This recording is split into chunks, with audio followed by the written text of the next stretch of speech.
ನಮಸ್ತೆ friends, good food land ಚಾನಲ್ಗೆ ನಿಮಗೆಲ್ಲರಿಗೂ ಆತ್ಮೀಯ ಸ್ವಾಗತ. ಇವತ್ತು ಬನ್ಸಿ ರವೆಯಲ್ಲಿ ಸಜ್ಜಿಗೆ ಮಾಡಿ ತೋರಿಸಿದ್ದೇನೆ. ಬನ್ಸಿ ರವೆ ಅಂದರೆ ಸ್ವಲ್ಪ ದಪ್ಪ ರವೆ. ಇದು ಬಾಳೆಹಣ್ಣು ಹಾಕಿ ಮಾಡಿದಂಥ ಈ ಸಜ್ಜಿಗೆ ತಿನ್ನಲಿಕ್ಕಂತೂ ತುಂಬ ರುಚಿಯಾಗಿರ್ತದೆ. ನೋಡಿ, ಇಲ್ಲಿ ಒಂದು ಕಬ್ಬಿಣದ ಬಾಣಲ್ಲಿ ಇಟ್ಟಿದ್ದೇನೆ ನಾನು. ಇದಕ್ಕೆ ಒಂದು 3 ಟೇಬಲ್ ಸ್ಪೂನ್ನಷ್ಟು ತೆಂಗಿನೆಣ್ಣೆ ಹಾಕಿದ್ದೇನೆ.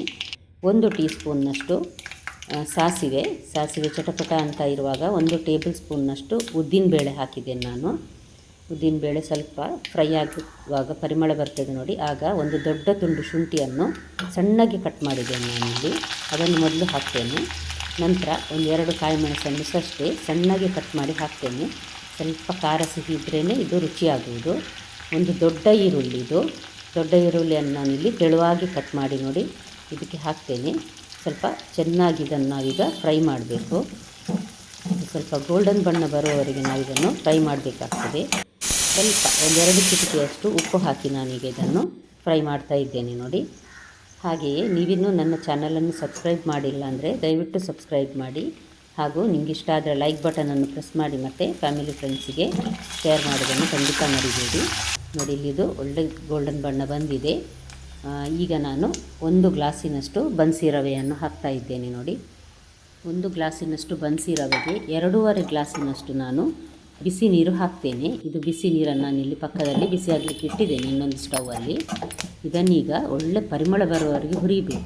ಈರುಳ್ಳಿ ಚೆನ್ನಾಗಿ ಹುರಿದಿದ್ದೇವೆ ನೋಡಿ, ಅದರದ್ದೇ ರುಚಿ ಇದಕ್ಕೆ ಎಕ್ಸ್ಟ್ರಾ ಟೇಸ್ಟ್ ಕೊಡೋದು. ಇದನ್ನು ನೋಡಿ ಪರಿಮಳ ಬರುವವರೆಗೆ ನಾನೀಗ ಹುರಿತಾ ಇದ್ದೇನೆ. ಇದಕ್ಕೆ ಈಗ ನಾನು ರುಚಿಗೆ ತಕ್ಕಷ್ಟು ಉಪ್ಪನ್ನು ಮೊದಲೇ ಹಾಕ್ತೇನೆ. ನೀರು ಹಾಕುವಾಗ ಚೆನ್ನಾಗಿ ಮಿಕ್ಸ್ ಆಗ್ತದೆ, ಅದಕ್ಕೋಸ್ಕರ ಸಣ್ಣ 1 ಟೀ ಸ್ಪೂನ್ನಲ್ಲಿ ಈಗ ಹಾಕಿದ್ದೇನೆ ನಾನು. ನಂತರ ಬೇಕಿದ್ದರೆ ನೋಡಿ ಹಾಕ್ಕೊಳ್ಬಹುದು. ಸ್ವಲ್ಪ ಸಕ್ಕರೆ ಸಹ ಹಾಕ್ತೇನೆ ನಾನು. ಸಿಹಿ ಸಹ ಸ್ವಲ್ಪ ಖಾರದ ಜೊತೆ ಸ್ವಲ್ಪ ಸಿಹಿ ಇದ್ದರೆ ಸಹ ಒಳ್ಳೆಯದಾಗ್ತದೆ, ಅದಕ್ಕೋಸ್ಕರ. ಇದೀಗ ನೋಡಿ ಒಳ್ಳೆ ಫ್ರೈ ಆಗಿದೆ, ಅಂದರೆ ಸಾಸಿವೆ ಈರುಳ್ಳಿ ಎಲ್ಲ ಸಪ್ರೇಟಾಗಿ ಕಾಣ್ತದೆ ಚೆನ್ನಾಗಿ ಫ್ರೈ ಆದ ಕೂಡಲೇ. ಈಗ ನೋಡಿ 2.5 ಗ್ಲಾಸಿನಷ್ಟು ಬಿಸಿ ನೀರನ್ನು ನಾನು ಸ್ವಲ್ಪ ಮೇಲಿನಿಂದ ಹಾಕ್ತಾ ಇದ್ದೇನೆ. ಇಲ್ಲಾಂದರೆ ಕೈಗೆಲ್ಲ ಬಿಸಿ ನೀರು ಹಾರಬಹುದು, ಅದಕ್ಕೋಸ್ಕರ ಮೇಲಿನಿಂದ ಹಾಕಿ ನೋಡಿ ಈ ರೀತಿ ಒಮ್ಮೆ ಚೆನ್ನಾಗಿ ಮಿಕ್ಸ್ ಮಾಡಬೇಕು. ಈಗ ಮಧ್ಯಮ ಉರಿಯಲ್ಲಿಟ್ಟು ಒಮ್ಮೆ ಚೆನ್ನಾಗಿ ಇದನ್ನು ಕುದಿಸಿ ನಂತರ ಮೆಲ್ಲ ಉರಿಯಲ್ಲಿ ಒಂದು 5-6 ನಿಮಿಷ ಇಟ್ಟರೆ ಸಜ್ಜಿಗೆ ರೆಡಿ ಆಗ್ತದೆ. ನಂತರ ಇದಕ್ಕೆ ಏನೇನು ಹಾಕಲಿಕ್ಕಿದೆ ಅಂತ ನೋಡುವ. ನೋಡಿ, ಈಗ ಚೆನ್ನಾಗಿ ಸ್ವಲ್ಪ ಬೆಂದಿದೆ ಇದು. ಈಗ ನಾನು ಇದಕ್ಕೆ ಒಂದು 2-3 ಬಾಳೆಹಣ್ಣನ್ನು ಅಥವಾ ದೊಡ್ಡ ನೇಂದ್ರ ಬಾಳೆ ಇದ್ದರೆ ಅದು ಒಂದು ಸಾಕ್ತದೆ, ಸಣ್ಣಗೆ ಕಟ್ ಮಾಡಿ ನಾನಿಲ್ಲಿ ನೇಂದ್ರ ಬಾಳೆಯನ್ನು ಹಾಕ್ತಾ ಇದ್ದೇನೆ. ದೊಡ್ಡ ನೇಂದ್ರ ಬಾಳೆಯನ್ನು ಸಣ್ಣಗೆ ಕಟ್ ಮಾಡಿದ್ದೇನೆ. ನಂತರ 1-1.5 ಕಪ್ಪಿನಷ್ಟು ಫ್ರೆಶ್ ತೆಂಗಿನ ತುರಿ ಇದು, ಮತ್ತು ಒಂದು 3 ಟೇಬಲ್ ಸ್ಪೂನ್ನಷ್ಟು ಅಥವಾ ಜಾಸ್ತಿ ಬೇಕಂದರೆ ಹಾಕ್ಕೊಳ್ಬಹುದು. ಸಕ್ಕರೆ ಹಾಕಿದರೆ ಸ್ವಲ್ಪ ರುಚಿ ಜಾಸ್ತಿ ಅಂತ ಹೇಳಿ ಹಾಕ್ತೇನೆ ನಾನು, ಹಾಕದೆ ಸಹ ಇರಬಹುದು. ಇದನ್ನೊಂದು ಸಲ ಚೆನ್ನಾಗಿ ಮಿಕ್ಸ್ ಮಾಡಬೇಕು. ಸ್ವಲ್ಪ ಗಟ್ಟಿಯಾಗಬೇಕಿದೀಗ.